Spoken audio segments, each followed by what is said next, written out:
What's the good word, yo? I'm back again. I'm gonna discuss the sort of unexpected LaMelo Ball trade. I really didn't think this was gonna happen until after the draft last night when I saw the notification about like, hey, there's a possibility that they move on, that they're listening to calls for LaMelo. So I was a little surprised to see that, especially after what felt like a career year. He was doing really well, with all of the new teammates. They had that beautiful streak where Kobe White was scoring the ball really well, where LaMelo was scoring the ball really well, making plays for others, doing what he does. He's kind of a do it all on offense point guard.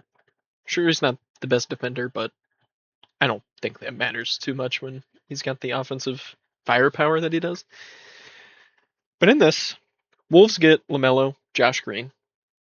Hornets get Naz Reid, unprotected 2023 first round pick swaps in 28, 29, and 30, second round picks in 29, 32, and 33.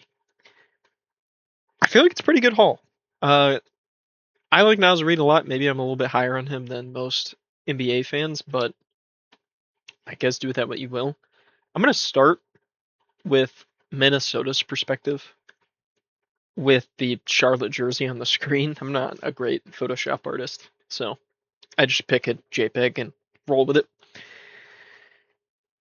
It's going to be a very fun backcourt. They don't have a ton under contract, if I'm not mistaken. They're going to have Josh Green on the wing. Off of the bench now. He can be a complimentary piece. We saw that in Dallas. And it fizzled out a little bit in Charlotte, but if they can bring back the sort of production that he was giving in Dallas, good enough defender, good enough shooter, to come off the bench and give you 9 points a game, 3 rebounds, and an assist, I think that's cool. I kind of see why they had to do it, though. They traded away Cat, and if the rumors are true, Ant's wasn't happy about that. Rightfully so. I mean, I didn't really see a reason to do it. Financial flexibility, I guess, but you're kind of ended up re-signing the assets you got. It wasn't like you let it expire and had some huge free agency target that you were going after. So I could see why he was upset. They trade away Julius. It felt like they were going to make another move, and this is obviously the other move that they were going to make. And he's got probably the best point guard to take pressure off of him. I feel like at times last season with Mike Conley being a little bit older and them trying to rotate in players like Dante and Io who aren't necessarily true point guards, if you were to care about archetypes super heavily, it looked dysfunctional at sometimes, but not really all that much. I think Dante's good enough and has had enough points in his career where he was expected to take point guard duties, whether it was with the Bucks, Knicks bench, or when he got to Minnesota, that was serviceable. He's a really good defender. This is going to elevate the team. I mean, they haven't had a playmaker like this, I guess, since Ricky Rubio, and they're not the same type of player, even remotely. Or Jeff Teague. Jokes aside, I mean, shout out to Jeff Teague, Hawks legend. I I was surprised they put Nas in it. I really didn't expect that. He kind of felt like the surefire power forward start. He's maybe not the best power forward in the league, but Nas has had an excellent past few years. I mean, as a scorer, as a rebounder, as maybe not a defender, but I mean, just this last season, he gave him 14 points on really good efficiency and 6.2 rebounds, 1.2 of them being offensive. He's good. He's only 26. Fits the timeline. I was a little surprised, but I looked at the roster and was like, they didn't really have other things to use in this trade. I mean, I guess they had a $40 million trade exception, but ultimately you had to save some money. And I wouldn't trade LaMelo for one pick. You kind of had to include Nas or Jaden. Maybe they think the defense of Jaden is infinitely more important, especially having a guy like Rudy Gobert at the back line. Makes me wonder what they're going to do with the four. Maybe they bring Kyle Anderson back again. Maybe they try to find a free agent. There's not a whole lot off the dome that I'm thinking they can afford that's going to make a huge impact. Maybe they could try to flip a trade for Royce O'Neal. I feel like that'd be a good tweener. He's already played with Gobert. But then size issues and things like that. It'll be interesting to see where they go from here. But I think their offense is going to be legit. This makes it extremely easy on Rudy Gobert to be a pick and roll threat and get more done on the offensive side of the basketball than I think some people give him credit for. He's a good enough offensive player in terms of catching a lob and being under the rim and available that it's not like he's a black hole. Like if he was blowing everything and couldn't dunk, I'd understand it, but he's not the worst offensive player by any means, and having a LaMelo Ball to set him up, that's going to be really fun. Now to talk about off ball, this seems to be insane. If they start running tons of like pin downs or like Iverson screens or backdoors and stuff for guys like Anthony Edwards and some of the athletic players, because Jaden McDaniel's fairly athletic as well, it'll be Lob City. I mean, LaMelo's a really elite passer. He's got that pocket presence, and he's going to be able to use a football term, I guess. If he's in a pick and roll and somebody watches the ball on him and Ant cuts, it's likely going to hit Ant right in the hands, right in front of the rim, and it's going to be 2 points.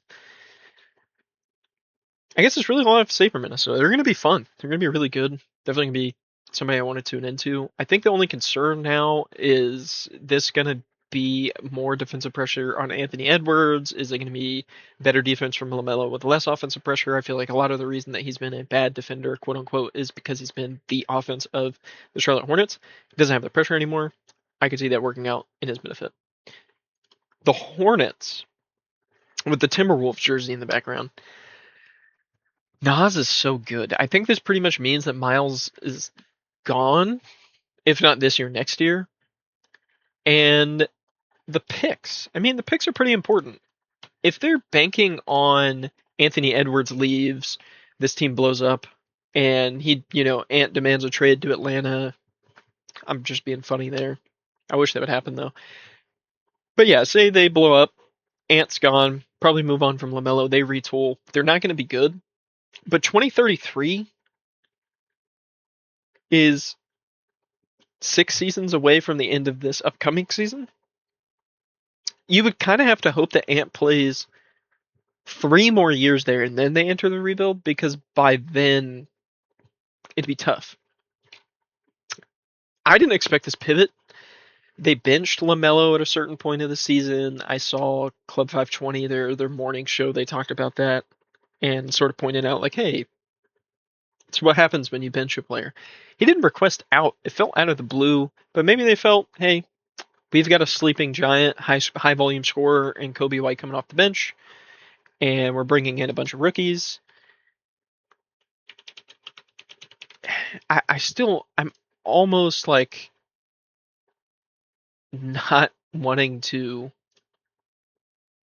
say like I think it was worth. I mean, you got Heinz Steinbach. It wasn't like you pulled it. I mean, Christian Anderson. They traded for Christian Anderson. I'm just surprised. I don't know who starts at the point for them. If they go Kobe White, if they go Christian Anderson, they're both really high volume scorers in their own different rights.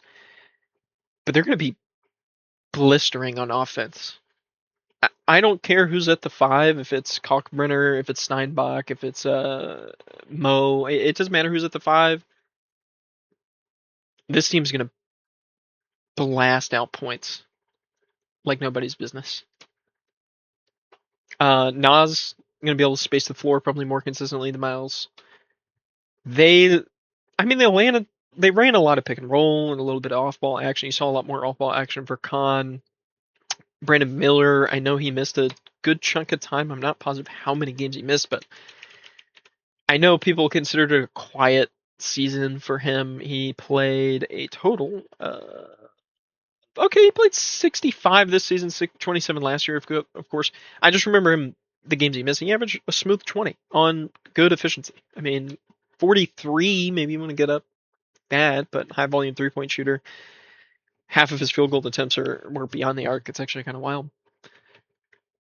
I would say that this move kind of indicates that they want more of a scoring punch at the guard position. Maybe they want to rely on playmaking from other positions. Hans Steinbach in his own role is going to be able to playmaking. It's not like Kobe White and Christian Anderson from Texas Tech are just terrible playmakers and don't pass the ball and they're close vision. They pass the ball. I think it's going to be a lot different. LaMelo is a little bit more of an insane passer. He's going to wow you and do things that are unbelievable. But from a team building standpoint, it gives them more flexibility, more picks to work with. I think they have the Heats coming up. Maybe there's a guard that they think is a point guard that they think is gonna ask out that might only cost a pick or two to be able to trade for. And if that's their goal, is we wanted the pivot, we don't like LaMelo for whatever reason, or maybe the coaching staff didn't, or they're not confident in his health.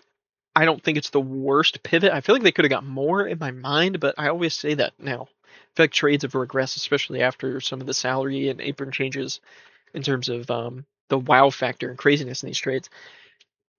I really I feel somewhat bad for Hornets fans because you're going from this like super fun hope and dream, like very clear future to kind of a wishy-washy future.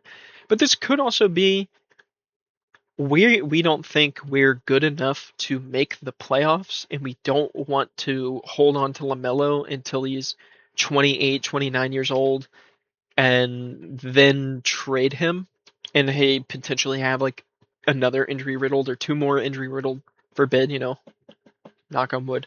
Uh, we don't want him to get hurt, tank his value, and we suck for 2 more years, and then we trade him, and it's even worse of a package in quotes. And Naz Reid's not a bad player. I think some people might look at the counting stats and be like, oh, he only averages 14 a game. It's a blistering 14. He turned up in the playoffs at times, and he's just fun. He's one of my favorite players in the league. Overall, I don't know. I don't like or dislike it. I mean, I love it for the Wolves, I guess. You're pairing two really fun and really good all-star guards together. It's sort of their final Hail Mary. I don't think they're done.